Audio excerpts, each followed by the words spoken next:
Assalamualaikum warahmatullahi wabarakatuh. Perkenalkan, nama saya Muhammad Saifullah dengan NPM 52007111019 dari Prodi Teknik Elektro. Di sini saya akan menjelaskan tentang telekomunikasi serat optik.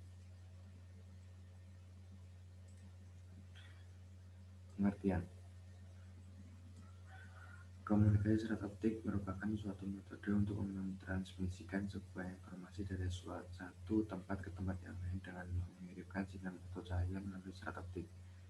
Cahaya ini membentuk gelombang elektromagnetik yang dimana termodulasi untuk membawa informasi. Dapat digunakan untuk mentransmisikan sinyal cahaya dari suatu tempat ke tempat lain. Sumber cahaya yang digunakan biasanya adalah laser atau LED. Sistem kerja dari telekomunikasi serat optik. Pertama-tama, mikrofon merubah sinyal suara menjadi sinyal listrik. Kemudian sinyal listrik ini dibawa oleh gelombang pembawa cahaya melalui serat optik dari pengirim transmitter menuju alat penerima receiver yang terletak pada ujung lainnya dari serat. Modulasi gelombang cahaya ini dapat dilakukan dengan mengubah sinyal listrik termodulasi menjadi gelombang cahaya pada transmitter dan kemudian merubahnya kembali menjadi sinyal listrik pada receiver. Pada receiver, sinyal listrik dapat dirubah kembali menjadi gelombang suara. Dalam perjalanannya dari transmitter menuju ke receiver akan terjadi redaman cahaya di sepanjang kabel serat optik dan konektor-konektornya atau sambungan.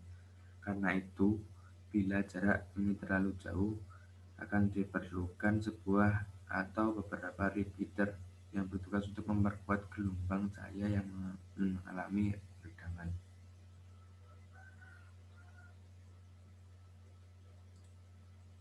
Jenis-jenis dari serat optik. Yang pertama adalah multimode.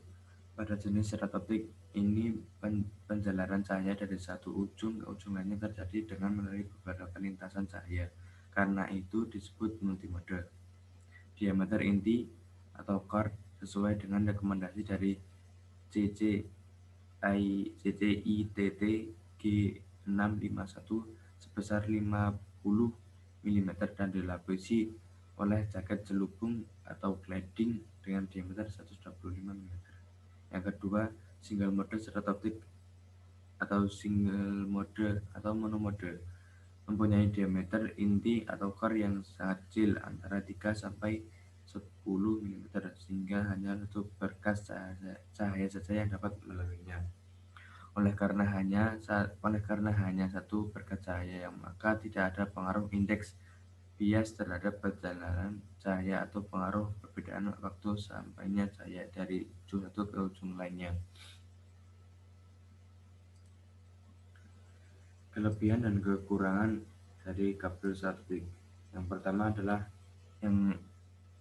Kelebihan yang pertama adalah aman dari penyadapan. Yang kedua, tidak dapat di-jamming.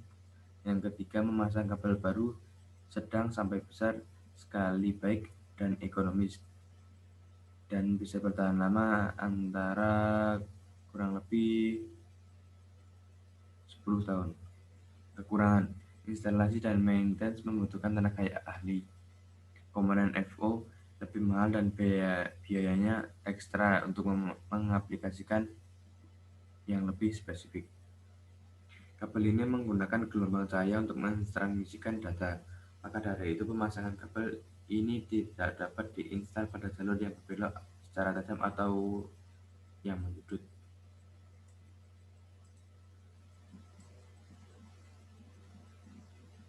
Bagian-bagian dari serat optik.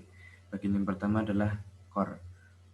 Fungsi dari core pada kabel fiber optik ini adalah sebagai tempat berlangsungnya perambatan cahaya dari satu ujung ke ujung lainnya, sehingga proses pengirimannya cahaya dapat dilakukan. Bagian yang kedua adalah cladding. Bagian cladding adalah bagian pelindung yang langsung menyelimuti serat optik. Cladding juga berfungsi sebagai pemandu gelombang cahaya yang merefleksikan semua cahaya tembus kembali kepada core. Cladding merupakan bagian yang mempunyai peran penting. Berkat cladding ini, cahaya dapat merambat dalam core serat optik.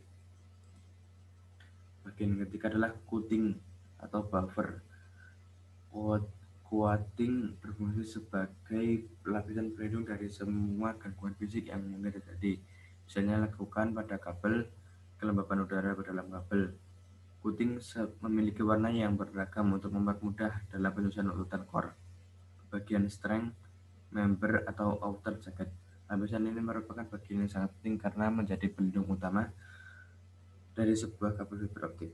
Lapisan strength, member atau outer jacket adalah bagian terluar dari fiber optik yang melindungi inti kabel dari berbagai gangguan fisik secara langsung.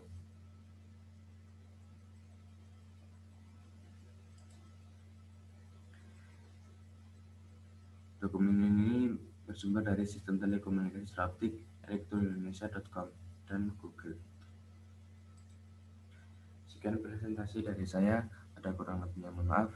Sekian dan terima kasih. Assalamualaikum warahmatullahi wabarakatuh.